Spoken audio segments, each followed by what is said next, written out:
You wake up for work. You're late. You go to brush your teeth, only to realize that your toothpaste is empty. Of course you're out of toothpaste. You forgot to pick some up on your way home yesterday. Without time to worry about it, you gargle some mouthwash, get your work clothes on, and you head out the door. All you have running through your mind is the fact that you've been late 3 times this week and your boss is going to kill you. And of course, your gas is running on E. How is your mentality the rest of the day? Do you brush it all off, put a smile on your face, and find the rest of your day to be joyful? Or do you find yourself hyper-focusing on every little detail that annoys you, making you spiral further and further down the rabbit hole full of negativity in your mind? We all feel negativity sometimes, no matter how optimistic we are, and even the most pessimistic of people feel moments of joy. No one is 100% either of these things, but if I asked you to rate yourself as to how optimistic you were as opposed to pessimistic, how would you rate yourself? Hey, I'm Nick, and this is my channel, Nick's Mindful Tips. My goal is to help others lead a more happy and fulfilling life. Do you go through life feeling angry and upset at the world and the people in it? Or do you live feeling blessed, grateful, and happy that you were put on this earth? Thinking back to the beginning of the video, put yourself in the scenario that I opened with and ask yourself how you would feel the rest of the day. If you wake up on the wrong side of the bed, are you more irritable and focused on the negative parts of the day? Or are you able to brush these things off and continue on as if without incident? Nobody has objectively good or bad days. These things are completely based off of our perception. If you got to work and explained to somebody the morning that you had, they might look at you and say, "What a terrible morning," and share that view with you. You might tell somebody else about that same story, and their response could be, "Oh, well, praise the Lord that you made it to work okay." The reality that we live in is the reality that we create in our minds. Everyone has met someone that once something bad happens to them, they fixate on it for the entirety of the rest of the day.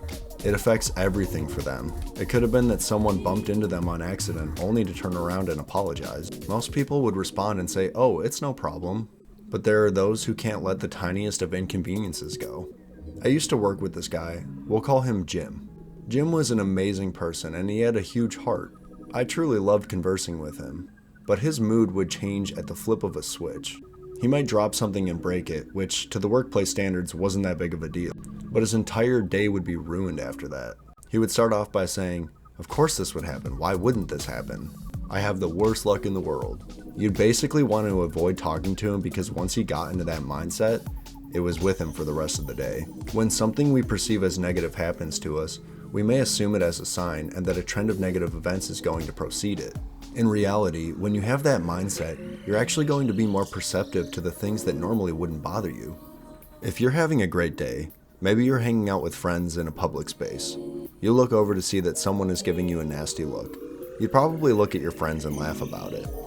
But if you're alone, and maybe you're feeling neutral, and that same thing happens, it might bother you. You start thinking, "What's that guy's problem? And why is he looking at me like that?" It might irritate you and cause you to go down a negative spiral. Our reality is created entirely through our perception, and our perception is also directly influenced by those we surround ourselves with. The people that we surround ourselves with have an enormous impact on our perception. If you hang around people who point out negative things in their life, you'll pick up on this and start to do it more yourself. Many of us actually talk about negative things without realizing it. You know those times where you're talking trash about other people with your friends? We don't tend to view these things as being negative because they aren't about us. But this is affecting our mental habits, focusing on the negatives, even if it's about other people. It cultivates a mindset toward thinking negatively without realizing it. Listen, I'm no saint. Do I talk about other people and situations? Of course I do. We all do it. Recognizing that we do this is huge, and it can help us to limit how much attention we put on these things. It would benefit us greatly to start creating a more solution-based mindset than a problem-based one. When trying to create a more optimistic mindset, it's important for us to focus on solutions. If you're having a dispute with someone that you care about and you start overthinking all of the issues, stop and organize your thoughts and think about what solutions there might be. Focusing on solutions rather than problems can help you to be more proactive in addressing issues that you may face. If you've become accustomed to a pessimistic mindset, it's not too late for you. I spoke about this in my previous video. If you haven't watched it yet, you should check it out. But mindfulness is key here. You have to catch yourself when you start thinking negatively. Becoming aware is always step one. If you don't become aware, you'll never be able to change anything. If having a more positive outlook is something that you are looking to achieve, then mindfulness is going to go hand in hand with this. You will start becoming aware of your negative thoughts and you can turn them into positive ones. The more that you practice this, the more of a habit that it will become. With that, I'm not saying that being optimistic 100% of the time is the best way to live your life.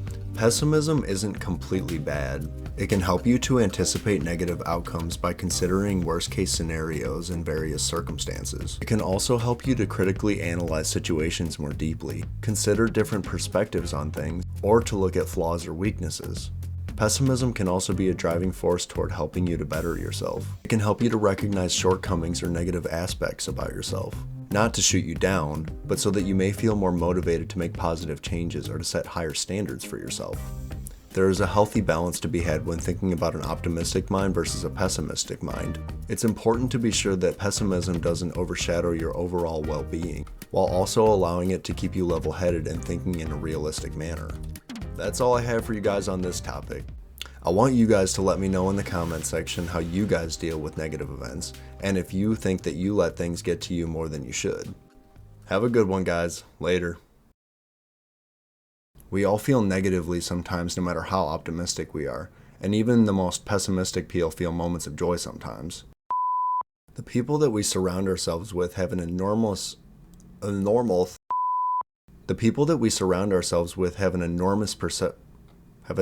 perception on how we surround ourselves with. The people that we surround ourselves with have an enormous impact on how we... It's one line. It's just one line. The people that we surround ourselves... But this is affecting our It would benefit us greatly to start creating a more solution-based mindset than a more motivated to make positive changes. Not to shoot you.